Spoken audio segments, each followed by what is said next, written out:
جیسا بھی ہے گناہوں میں جتنا لتھڑا ہوا ہے تو آ جا بس. 100 بار اگر تو نے توبہ توڑی ہے پھر بھی آ جا. سامعین محترم کریم ارشاد فرماتا ہے کہ جو کوئی بھی برا کام کر بیٹھے یا فرمایا او یظلم نفسہ اپنی جانوں پر ظلم کر بیٹھے تو پھر کیا کرے پریشان نہ ہو. فرمایا ثم یستغفر اللہ میں رب کو معافی چاہ مانگے مجھ سے استغفار کرے معافی مانگ لے تو فرمایا یجد اللہ غفور الرحیم. این اس فرمایا جو میں وڈا غفور رحیم نا این آیت قانون بدل گیا.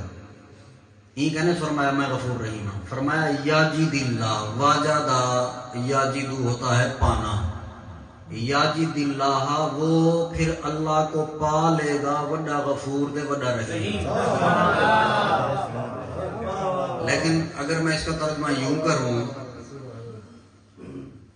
اگر رحیم اور غفور سے ایسے الٹا آئیں تو پھر کیا بنتا ہے. کریم اشارہ دینا پہ جڑا سن کے دل نال میری دہلیز تے آ ونجے معافی چاہ منگے پیچھے یجد اللہ اللہ فرمیدا پہ کہ او جڑا رب ہے نہ ہوندا آپ والا بیٹے. فرمایا میں غفور الرحیم ہاں پیچھے میں غفور الرحیم کو وہ بندہ پاک ہم سے.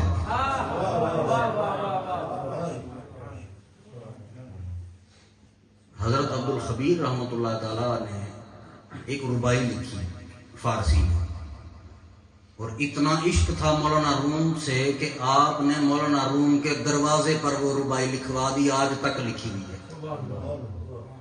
فرمایا باز آ ول واپس آ جا ہر آنچ ہستی باز آ. تو جو کوئی بھی ہے تو آ جا بس مالک کی بات. تو جیسا بھی ہے گناہوں میں جتنا لتھڑا ہوا ہے تو آ جا بس. لیکن خیال کرنا این درگاہ ماں درگاہ نومیدی نیست ہی بارگاہ تے کو ہر شے مل سے سوائے نا امیدی دے.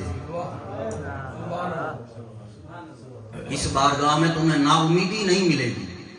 این درگاہ ماں درگاہ نومیدی نیست 100 بار اگر توبہ شکستی باز آ. 100 بار اگر تو نے توبہ توڑی ہے پھر بھی آ جا.